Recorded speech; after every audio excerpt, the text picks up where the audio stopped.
இன்னைக்கு நம்ம வழக்கம் போல வெயிட் லாஸ் டிஷ்ஷு, அதாவது சப்பாத்தி கொள்ளு கிரேவி. சப்பாத்தி அப்படிங்கிறது சாதா சப்பாத்தி இல்லை, சிறுதானிய சப்பாத்தி கொள்ளு கிரேவி. இதை நம்ம ப்ராக்டிக்கலா எல்லாருமே செஞ்சு சாப்பிடக்கூடிய ஒரு கிரேவி தான். கொள்ளு அதோட பயன்கள் நிறையவே போட்டிருக்கேன், சிறுதானியங்கள் குறித்த பயன்களும் போட்டிருக்கேன். வாங்க இதை எப்படி ஆரோக்கியமா செஞ்சு சாப்பிட்டு நம்ம எடையை குறைக்கலாம் அப்படின்னு பார்ப்போம்.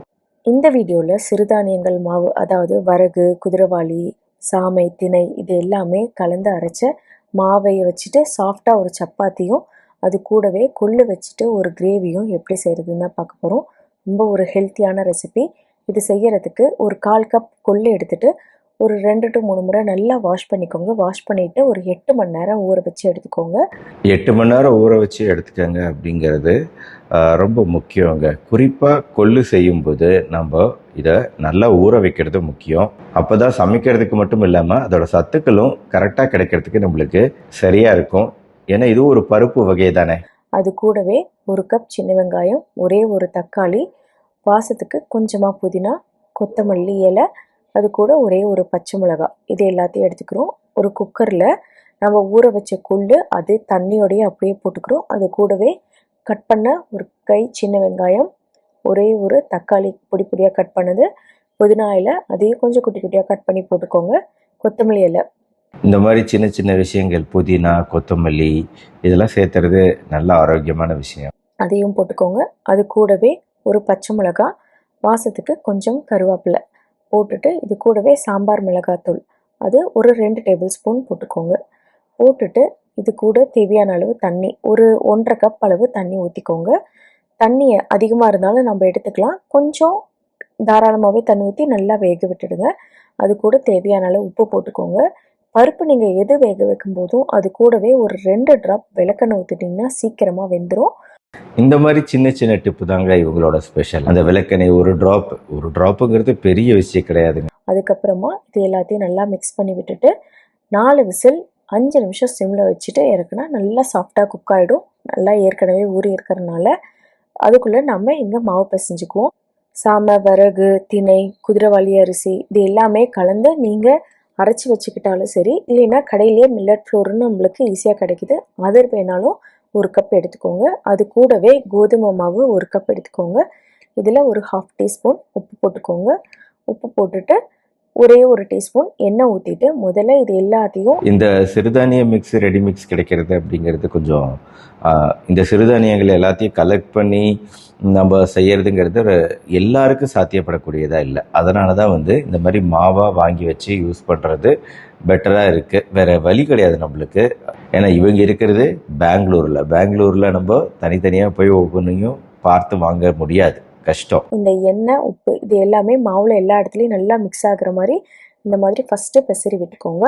இந்த 2 கப் மாவுக்கு நான் ஒரு 3/4 கப் பக்கமாக தண்ணி எடுத்திருக்கேன். எடுத்துட்டு கொஞ்சம் கொஞ்சமாக இந்த மாதிரி தண்ணி ஊற்றி பிசைஞ்சுக்கோங்க. ஒட்டுக்கா தண்ணி ஊற்றினா நம்மளுக்கு சப்பாத்தி கொஞ்சம் ஹார்டாக இருக்கும். இந்த மாதிரி கொஞ்சம் கொஞ்சமாக தண்ணி ஊற்றி பிசையும் போது சப்பாத்தி நல்லா சாஃப்டாக வரும். ரொம்ப முக்கியமான பாயிண்ட்டுங்க. ஏன்னா எத்தனையோ பேர் சப்பாத்தி மேக் பண்ணுவாங்க, அப்படியே பயங்கர ஹார்டாக கடினமாக இருக்கும்.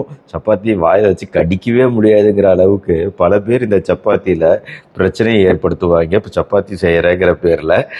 ஸோ மாவு சாஃப்டாக வரத்துக்கு, சப்பாத்தி சாஃப்டாக வரத்துக்கு மாவு எந்த பதத்தில் எப்படி பிசையணும் அப்படிங்கிற ட்ரிக்கை கண்டிப்பாக எல்லாருமே கற்றுக்கணும் அப்படின்னு நினைக்கிறேன். இப்போ எல்லாமே கலந்துட்டு அப்படியே இந்த சப்பாத்தி மாவை அப்படியே ஒரு 1 மணி நேரத்துக்கு நம்ம ஊற வச்சிடறோம். அப்படியே இருக்கட்டும். அதுக்குள்ளே நம்ம இங்கே கொள்ளு வெந்து வந்திருக்கு, எடுத்து பார்க்குறோம். நல்லா சாஃப்டாக இருக்கணும். இப்போ பார்த்தீங்கன்னா நான் உங்களுக்கு காமிக்கிறேன் பாருங்கள். இந்த அளவு கொள்ளு சாஃப்டாக வர வரைக்கும் வேக வச்சு எடுத்துக்கோங்க. இப்போ இதில் இந்த தண்ணி எக்ஸஸாக இருந்துச்சுன்னா நீங்கள் வடிகட்டி ஃபஸ்ட்டு எடுத்துக்கோங்க. எடுத்துட்டு இந்த தண்ணியை நீங்கள் ரசம் வைக்கிறதுக்கு கூட யூஸ் பண்ணிக்கலாம். பாருங்கள், கொள்ளு தண்ணியை கூட வேஸ்ட் பண்ணாமல் அதில் ரசம் வைக்கலாம் அப்படிங்கிறாங்க. அடடடடா, என்ன ஒரு ஐடியா. நான் இந்த கொள்ளை கொஞ்சமாக அப்படியே ஒரு மத்து வச்சுட்டு ஓரளவு கொஞ்சமாக மசிச்சு விட்டுக்கிறேன். மசிச்சு விட்டுட்டு இதில் உங்களுக்கு எந்த அளவு தண்ணி வேணுமோ கொஞ்சமாக ஊற்றி அப்படியே எடுத்துக்கோங்க. மிச்சத்தை நான் சொன்ன மாதிரி ரசம் வச்சுக்கலாம்.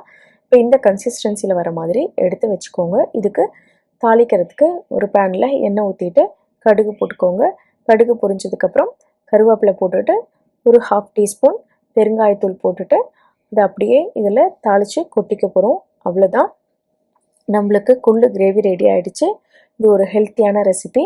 அடுத்து நம்ம இப்போ சப்பாத்திக்கு மாவு பிசைஞ்சு வச்சுருக்கோம் இல்லைங்களா, 1 மணி நேரமாக நல்லா ஊறிட்டுருக்கு. இதில் நம்ம இப்போ சப்பாத்தி போட போகிறோம். இதை நல்லா மறுபடியும் ஒரு தடவை பிசைஞ்சு விட்டுக்கிட்டு ஒரு எலுமிச்சம்பழம் சைஸ் அளவு இந்த மாதிரி குட்டியாக ஒரு பால் எடுத்துக்கோங்க.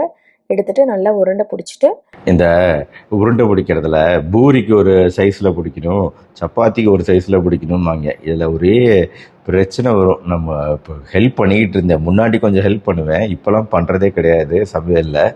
பட் இந்த பூரி உருண்டையும் சப்பாத்தி உருண்டை சைஸையும் வந்து நம்ம சரி ஹெல்ப் பண்ணுற பேர் வழின்னு உருண்டையை பிடிச்சி வச்சுட்டு போயிடுறது. அதுக்கப்புறம் வந்து திட்டுவாங்க, என்ன இப்படி உருண்டை பிடிச்சி வச்சுருக்கிறீங்க, இதை வச்சு எப்படி தேய்க்கிறது, இது எப்படி வரும் அப்படின்னு சொல்லிட்டு. கற்றுக்கிறது கொஞ்சம் கஷ்டமான விஷயந்தான் போல இருக்குது, ஆனால் கற்றுக்கலாம். ஒரு சப்பாத்தி தேய்க்கிற கட்டையில் மாவு போட்டுட்டு ஆஸ் யூஷுவல் சப்பாத்தி தேய்க்கிற மாதிரி தேய்ச்சி எடுத்துக்கோங்க. சப்பாத்தி தேய்க்கும் போது எப்பயுமே ரொம்ப மெலிசாக தேய்க்காதீங்க, ஏன்னா வேகும்போது அது சீக்கிரமாக கிறிஸ்பி ஆகிடும், சாப்பிடும்போது நல்லா இருக்காது. ஒரு 1/2 இன்ச் திக்னஸ்னாவது இருக்கிற மாதிரி பார்த்துக்கோங்க. அந்த மாவெல்லாம் தட்டி விட்டுட்டு அதுக்கப்புறம் தோசை பேனில் வச்சுட்டு அடுப்பு மீடியம் ஃப்ளேமில் வச்சுக்கோங்க. வச்சுட்டு 2 பக்கமும் நல்லா சுட்டு எடுத்துட்டா நம்மளுக்கு சூப்பரான சிறுதானியங்கள் கலந்த ஒரு சப்பாத்தி ரெடி. சிறுதானியத்தில் செஞ்ச சப்பாத்தி மாதிரி அங்கே இருக்குது, இதுவே வந்து பூரி மாதிரி உப்பி வருது. நார்மல் சப்பாத்தி கரெக்டாக பண்ணும்போது உப்பி வரும்ல, அதே மாதிரி சூப்பருங்க. இதை நம்ம இப்போ கொள்ளு கிரேவி செஞ்சு வச்சுருக்கோம் இல்லைங்களா, அது கூட வச்சுட்டு சர்வ் பண்ண வேண்டியது தான். இந்த சர்வ் பண்ணும்போது நீங்கள் வேணும்னா, உங்களுக்கு புளிப்பு பிடிக்கும்னா அதில் கொஞ்சமாக ஒரு 2-3 ட்ராப் எலுமிச்சம்பழ சாறு கலந்துட்டு சர்வ் பண்ணுனா அவ்வளோதான், நம்மளோட சிறுதானிய சப்பாத்தியும் கொள்ளு கிரேவியும் ரெடி. சூப்பரான ஒரு டிஷ்ஷுன்னு நினைக்கிறேன், ட்ரை பண்ணி பாருங்கள். இது வந்து சப்பாத்திலாம் வந்து நான் டெய்லி மத்தியானம் சாப்பிட்றது மேக்ஸிமம் சப்பாத்தி தான். அதனால் நீங்கள் ட்ரை பண்ணி பார்க்கலாங்க.